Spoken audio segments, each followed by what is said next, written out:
Hai sahabat, senang Anda sudah menonton video-video saya yang saya tayangkan lewat channel YouTube saya.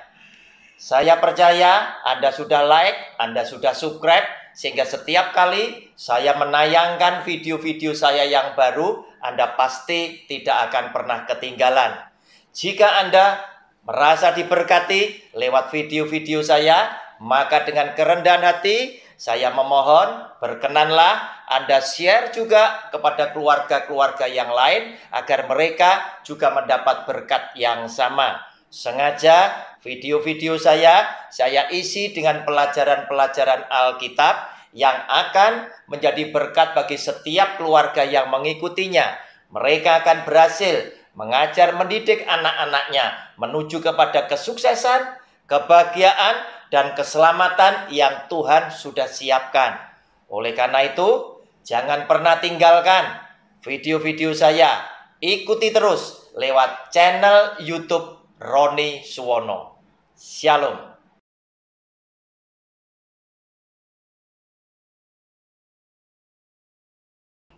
Shalom. Jumpa kembali dengan channel pribadi saya lewat program Sabar Selidiki Alkitab bersama dengan Roni Suwono. Hari ini kita memasuki video yang terakhir, yaitu video yang ke-8 dari seri pelajaran khotbah seperti apa yang dibutuhkan oleh jemaat. Tentunya adalah khotbah-khotbah penting, nasihat-nasihat penting yang telah disampaikan oleh Tuhan Yesus di dalam firman-Nya, agar supaya lewat firman Tuhan yang telah Dia sampaikan, yang boleh kita dengar, kita mengerti, kita pahami, bersama dengan seluruh keluarga kita masing-masing, kita akan menjalankan firman Tuhan itu di dalam kehidupan kita sehari-hari, hingga suatu hari kelak seluruh keluarga besar kita diselamatkan oleh Dia. Apalagi hari ini kita hidup adalah kita hidup di akhir zaman. Dan di akhir zaman ada begitu banyak penyesatan yang terjadi, karena semua yang palsu pada bermunculan. Dan di akhir zaman dunia telah dikacaukan dengan berbagai macam persoalan.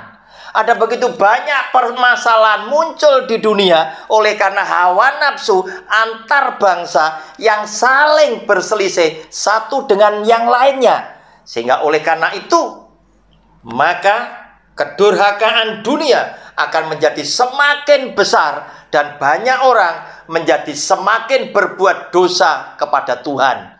Oleh karena itu, hari ini kita sengaja di penutupan, judul kecil yang kita akan cermati adalah jikalau kita mengasihi Tuhan Yesus, apa yang akan kita lakukan?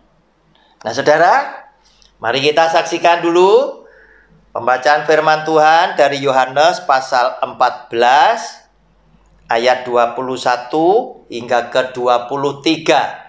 Yang demikian bunyi firman-Nya. Barang siapa memegang perintahku dan melakukannya, dialah yang mengasihi aku. Dan barang siapa mengasihi aku, ia akan dikasihi oleh Bapa-Ku. Dan aku pun akan mengasihi dia dan akan menyatakan diriku kepadanya. Yudas yang bukan Iskariot berkata kepadanya, Tuhan, apakah sebabnya maka engkau hendak menyatakan dirimu kepada kami dan bukan kepada dunia? Jawab Yesus, jika seorang mengasihi aku, ia akan menuruti firman-Ku, dan Bapa-Ku akan mengasihi dia. Dan kami, aku dan Bapa maksudnya, akan datang kepadanya dan diam bersama-sama dengan dia. Saudara yang dikasihi oleh Tuhan, jikalau kita mengasihi Tuhan Yesus, apa yang kita mau lakukan? Nah, saudara, sebagai bukti orang mengasihi seseorang adalah kita mau mendengar apa yang dia katakan. Kita mau lakukan apa yang dia mau minta. Dan salah satunya apa yang dia tidak suka, saya pun tidak akan perbuat. Saudara, saya masih ingat ketika saya baru menikah dengan istri saya. Istri saya ini adalah orang yang tidak bisa menikmati buah durian. Sedangkan saya adalah orang yang suka dengan buah durian. Tetapi apa yang saya lakukan demi istri saya? Orang yang makan buah durian, makannya jam 9 pagi, mungkin hingga siang. Kita bicara, bau mulut, bau durian ini masih terasa. Saudara, demi cinta saya kepada dia, bukti kasih sayang saya kepada dia, akhirnya saya ngambil keputusan bahwa saya tidak mau juga makan buah durian. Itu berlangsung sampai puluhan tahun. Saya tidak pernah makan buah durian. Karena apa? Karena bau buah durian adalah bau yang istri saya tidak suka. Nah, saudara, ilustrasi ini kurang lebih sama. Bagaimana caranya kita mengasihi Tuhan kita adalah saya mau melakukan semua apa yang dia perintahkan yang menjadikan kesukaan hatinya. Dia berkata, kasihlah sesamamu manusia seperti dirimu sendiri. Karena dengan engkau berbuat seperti itu, engkau sudah melakukan kepadaku. Saudara, itu yang saya lakukan. Dan dia ketika dia berkata, jangan kamu berbuat dosa lagi mulai hari ini. Karena itu mendukakan hatinya. Otomatis, saya pun juga akan menunjukkan demi kasih saya kepadamu, ya Tuhan Yesus, apa yang kau benci, itu juga yang aku benci. Apa yang engkau suka, aku lakukan, itu juga yang aku perbuat untuk engkau. Supaya lewat semuanya ini, Tuhanku jadi mengerti bahwa aku adalah orang yang mengasihi engkau sangat. Nah, saudara yang dikasihi oleh Tuhan, firman Tuhan katakan di dalam ayat 21, barang siapa memegang perintahku dan melakukannya, dialah yang mengasihi aku. Dan barang siapa mengasihi aku, ia akan dikasihi oleh Bapa-Ku. Dan aku pun akan mengasihi dia dan akan menyatakan diriku kepadanya. Saudara, karena Tuhan mengasihi kita lebih dulu, maka kita mengasihi dia. Gara-gara kita merasakan kasihnya, kita berkesimpulan, Yesus Tuhanku mengasihi aku dan keluargaku. Oleh karena itu, segala perbuatan kami dan persembahan kami, itu kami bawa kepada Tuhan, bukan supaya kami diberkati lagi, tetapi semata-mata karena kami yang sudah engkau kasih, yang sudah engkau berkati, datang dengan ucapan terima kasih. Oleh karena itu, semua teman, wahai teman-teman hamba Tuhan, jangan khotbahkan jika engkau memberikan persembahan kepada Tuhanmu, maka Tuhan adalah Allah yang tidak pernah berhutang. Maka Tuhan akan mengembalikan persembahanmu dengan 100 kali lipat ganda. Itu salah. Itu keliru. Orang yang benar datang dengan persembahan kepada Tuhan, jalankan kesetiaan hidupnya untuk Tuhan. Oleh karena Tuhan yang setia sudah memberkati keluarga ini lebih dulu. Karena Tuhan sudah menunjukkan kasih sayang dengan menyelamatkan keluarga ini lebih dulu. Oleh karena itu, keluarga yang merasa dicintai Tuhan, merasa sudah diselamatkan oleh Kristus, merasa yang sudah diberkati oleh Tuhan, giliran datang kepada Tuhan dengan segala hidupnya, dengan segala persembahannya, hanya dengan maksud satu, untuk mengucapkan terima kasih. dampak dari kasih sayang Tuhan berdampak kepada kita ingin berbuat kasih. Kita ingin berbuat baik untuk Tuhan. Kita ingin menyenangkan hati Tuhan. Dan lewat apa yang Tuhan berikan, kita ingin menjadi berkat untuk semua orang. Demi menunjukkan kasih sayang kami kepada Dia sebagai Sang Pemberi. Bukan untuk berharap lagi dapat berkat. Oleh karena itu, jika ada pendeta, jika ada pembicara yang demikian, hati-hati. Iblis bisa menyamar sebagai malaikat terang. Siapapun pembicara yang telah berhasil membangkitkan keinginan dagingmu, keinginan matamu, dan keangkuhan hidupmu, pasti mereka dari anak-anak iblis, antek-antek iblis setan. Oleh karena di dalam firman Tuhan juga disebutkan di dalam 1 Yohanes pasal yang kedua, ayat 15 sampai dengan 16. Begini bunyi firman-Nya. 1 Yohanes pasal 2 ayat 15 dan 16. Janganlah kamu mengasihi dunia dan apa yang ada di dalamnya. Jikalau orang mengasihi dunia, maka kasih akan Bapa tidak ada di dalam orang itu. Dunia itu isinya apa? Diterangkan pada ayat yang ke-16. Sebab semua yang ada di dalam dunia, yaitu keinginan daging, ubah batu jadi roti, dan keinginan mata, semua kuasa yang ada di dalam dunia, semua kemuliaan yang ada di dalam dunia akan kuberikan kepadamu jika engkau menyembah kepadaku. Hati-hati saudara. Dan keinginan mata serta keangkuhan hidup. Jika engkau adalah anak Allah, loncat dari tempat tinggi, terjun ke bawah. Bukankah di dalam firman-Nya engkau sudah dijamin bahwa malaikatnya akan menatang engkau supaya kakimu tidak terantuk kepada batu. Saudara, hati-hati. Keinginan daging, keinginan mata, keangkuhan hidup adalah ajaran iblis setan. Hati-hati.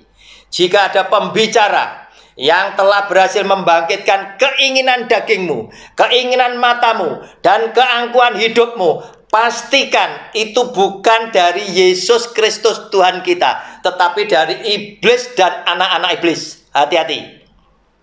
Bukanlah berasal dari Bapa, melainkan dari dunia. Oleh karena itu saudara, lewat video yang terakhir dari seri pelajaran khotbah seperti apa yang dibutuhkan oleh jemaat, ini menjadi video yang terakhir yang mengingatkan saudara dan saya, jikalau engkau mengasihi Yesus Tuhan, engkau pasti akan mendengar suaranya, engkau akan memahami perintahnya, dan engkau akan melakukan dengan sukacita firman Tuhan di dalam hidupmu sehari-hari bersama semua keluargamu, agar supaya nama Tuhan dimuliakan, hati Tuhan disenangkan, dan senantiasa engkau waspada untuk tidak melakukan yang Dia tidak sukai, yang Dia benci, yaitu apa saja yang ada di dalam dunia ini, yaitu keinginan daging, keinginan mata, dan keangkuhan hidup. Oleh karena itu saudara, nantikan lewat judul video yang lain, kita akan belajar lagi agar supaya saudara dan saya boleh benar-benar mendapatkan pengertian yang semakin sempurna. Tetapi sekarang kita lihat, dia katakan apa di sini? Ia akan dikasih, saudara akan dikasih oleh Tuhan ketika melakukan firman Tuhan oleh Bapakku, dan aku akan mengasihi dia dan akan menyatakan diriku kepadanya. Bagaimana dia menyatakan diri kepada saudara dan saya? Tidak selalu saudara melihat sosok pribadi Kristus berdiri di depan saudara. Tetapi ketika dengan kesetiaan kau melakukan firman Tuhan, kemudian suatu hari saudara menghadapi persoalan yang sepertinya tidak ada jalan keluar, tidak ada pintu yang terbuka. Disitulah engkau akan menyaksikan dia menyatakan dirinya dalam wujud mendadak Anda mendapatkan pertolongan, hingga lewat hatimu, terucap lewat mulut lidah bibirmu, dan kau berkata, ini Tuhan yang menolong. Saudara, kenapa? Karena engkau adalah orang yang mengasihi Dia, yang telah mendengar firman Tuhan, dan dengan setia engkau rajin melakukan firman Tuhan di dalam hidupmu sehari-hari. Yudas yang bukan Iskariot berkata kepadanya, Tuhan, apakah sebabnya? Maka engkau hendak menyatakan dirimu kepada kami dan bukan kepada dunia. Saudara, Yesus Tuhan berkata, dunia tidak semuanya menerima aku. Dunia untuk istilah orang yang sengaja melawan aku. Bukan hanya dia tidak menerima, tetapi dia menolak, bahkan melawan, mencemooh aku. Tetapi bagi orang yang tidak mencemooh dan melawan aku, dia bukan musuhku. Saudara masih ingat? Murid-muridnya datang kepada Tuhan Yesus. Guru, ada seorang yang bukan pengikut kita, mengusir setan demi namamu, dan kami mencegah dia. Dia ini berhasil. Apa yang dikatakan oleh Tuhan Yesus untuk menjawab laporan para muridnya? Dia berkata, orang kalau tidak melawan aku, orang tidak melawan kita, berarti mereka bukan musuh kita. Kalau orang pakai namaku untuk hadirkan mukjizat karena namaku berkuasa, pastilah orang ini juga tidak akan menghujat aku. Saudara, intinya kalau orang tidak melawan aku, Yesus, berarti mereka bukan memusuhi Yesus. Di dunia ini ada banyak orang di luar Kristen sana. Ada yang sengaja menolak, ada yang sengaja mencemooh, ada yang sengaja melawan. Itulah dunia. Tetapi juga ada orang-orang baik. Walaupun mereka punya keyakinan yang lain, tetapi mereka tidak menolak, tidak melawan. Justru lewat budi baik mereka, gereja saudara dijaga oleh orang-orang yang budiman ini. Diamankan karena mereka bertugas mengamankan saudara merayakan Natal. Mereka lewat kekuasaannya memberikan kebijaksanaan. Rumah ibadahmu boleh dibangun. Itu juga adalah mereka yang tidak melawan, tidak menolak Yesus, walaupun mereka bukan beragama Kristen. Nah, saudara yang dikasihi oleh Tuhan, Yesus jelas berkata, yang tidak melawan aku, mereka bukan musuhku. Saudara, jika Yesus adalah Tuhan pencipta semua bangsa, Dia tetap adalah Tuhan yang mengasihi semua umat ciptaannya. Saudara, yang terakhir, jawab Yesus, jika seorang mengasihi aku, ia akan menuruti firman-Ku, dan Bapa-Ku akan mengasihi dia, dan kami, aku dan Bapa, akan datang kepadanya dan diam bersama-sama dengan dia. Inilah anugerah yang sangat besar yang akan saudara dan saya alami ketika kita mengasihi Dia, melakukan firman-Nya, berarti kita juga mengasihi Bapa dan Bapa juga mengasihi kita. Dan sebagai hadiah anugerah yang luar biasa, Yesus bersama Bapa akan datang kepada kita dan tinggal bersama-sama dengan kita untuk membuat saudara dan saya dan seluruh keluarga kita menjadi orang benarnya yang Dia selamatkan di dalam hidup yang kekal. Sampai di sini pelajaran dengan judul khotbah seperti apa yang dibutuhkan oleh jemaat. Nantikan judul video saya yang lain dan pastikan saudara tetap bersama dengan saya. Shalom, Tuhan Yesus memberkati. Amin.